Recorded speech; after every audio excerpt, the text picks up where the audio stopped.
Greetings. இன்னைக்கு devotional நம்ம யாத்ராகமம்லேருந்து பார்க்க போகிறோம். நம்ம போன டிவோஷன்லேயே நம்ம யாத்ராகமம்லேருந்து பார்த்தோம். போன டிவோஷனில் நம்ம என்ன பார்த்தோம்னா, இஸ்ரவேல் ஜனங்கள் பொறுமை இல்லாமல் ஒரு பொன்கடாவை செஞ்சு, இதுதான் எங்களுடைய தேவன், எங்களை எகிப்திலிருந்து கொண்டு வந்த தேவன் அப்படின்னு தேவனாகிய கர்த்தர் கட்டளைகளை கொடுப்பதற்கு முன்பாக அவர் சொன்னது, நான் தேவனாகிய கர்த்தர் உங்களை அழைத்து வந்த தேவன் அப்படின்னு சொல்றாரு. ஆனா அவங்க அதை கேட்காம ஒரு பொன்கடாவை செஞ்சு அவங்க அதைய ஆராதிக்கிறாங்க. ஸோ இதை பார்த்ததுக்கு அப்புறம் கர்த்தராகிய தேவன் மோசே கிட்ட சொல்றாரு, கீழே போய் நீ பாரு, உன்னுடைய ஜனங்கள் ஒரு பொன்கடாவை செஞ்சு அதை வணங்கி கொண்டு இருக்கிறாங்க அப்படின்னு சொல்லும்போது, மோசே கீழே அது ஒரு பெரிய ஒரு இதாகி அவங்க லேவியர்கள் இந்த பக்கம் அது ஒரு பெரிய சம்பவம் நடக்குது அந்த இடத்துல. அது முடிஞ்சதுக்கப்புறம் தேவனாகிய கர்த்தர் மோசே கிட்ட பேசுகிறாரு.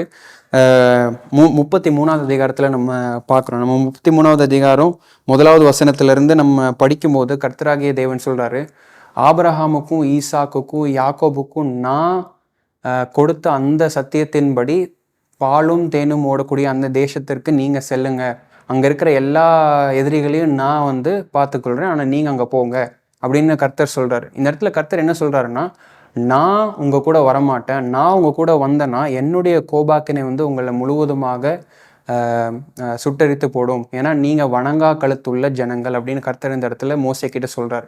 நான் ஆபிரகாம் ஈசாக்கு யாக்கோபுக்கு கொடுத்த அந்த சத்தியத்தை நான் நிறைவேற்றுறேன், என்னுடைய தூதனை நான் உங்களுக்கு அனுப்பிச்சு வைக்கிறேன், ஆனால் நான் வரமாட்டேன் அப்படின்னு கர்த்தராகிய தேவன் இந்த இடத்துல சொல்கிறாரு. ஸோ இதை நம்ம பார்க்கும்போது இந்த அதிகாரத்தை நம்ம படிக்கும்போது மோசே தேவன் கிட்ட மோசேக்கும் தேவனுக்கும் ஒரு பெரிய ஒரு வாக்குவாதம், ஒரு ஒரு ஒரு ஒரு மோசேவும் தேவனும் பேசிக்கொள்கிறார்கள் நம்ம வச்சுக்கலாமே. அதில் நம்ம பார்க்கும்போது 12வது வசனத்தை நம்ம பார்க்கலாம்.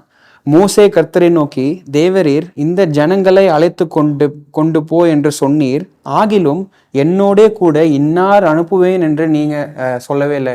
இந்த ஜனங்களை அழைச்சிட்டு போங்கன்னு சொல்றீங்க, ஆனா என் கூட யார் வருவான்னு நீங்க சொல்ல மாட்டேங்கிறீங்க அப்படின்னு சொல்லும்போது கர்த்தர் சொல்றாரு, என்னுடைய சமூகம் உனக்கு முன்பாக போகும், நான் உனக்கு இளைப்பாறுதல் தருவேன். கர்த்தர் சொல்லும் போது மோசே கேட்கிறான், உங்களுடைய சமூகம் எனக்கு முன்பாக போகலைன்னா எங்களை இந்த இடத்துல இருந்து கூட்டிட்டு போகாதீங்க கர்த்தாவே அப்படின்னு.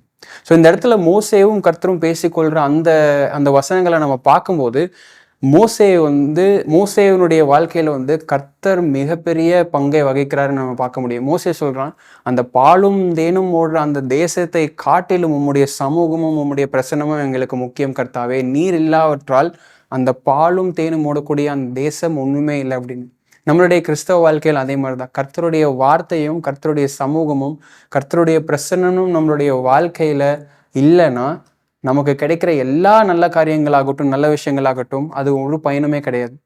இயேசு கிறிஸ்து அதை ஒரு பணக்காரன் கிட்ட சொல்லுவார், இந்த உலகத்தையே நீ வாங்கினாலும் உன்னுடைய ஆத்மா ரட்சிக்கப்படலைன்னா அது எதுக்குமே பிரயோஜனம் இல்லை அப்படின்னு கர்த்தர் சொல்லுவார்.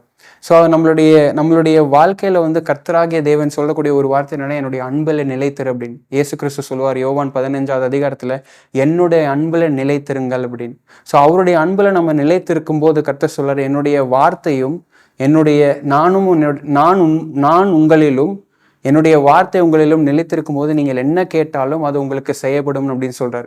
ஸோ இந்த இடத்துல மோசே கர்த்தரிடத்துல கேட்குறான், கர்த்தாவே உம்மிடத்துல நான் கிருபையை கண்டிருந்தா உங்களுடைய வழிகளை எனக்கு தெரிவிங்க, உங்களுடைய வழிகளை தெரிவிங்க, நீங்க உங்களுடைய பிரசன்னத்தை உங்களுடைய மகிமையை எனக்கு காமிங்க.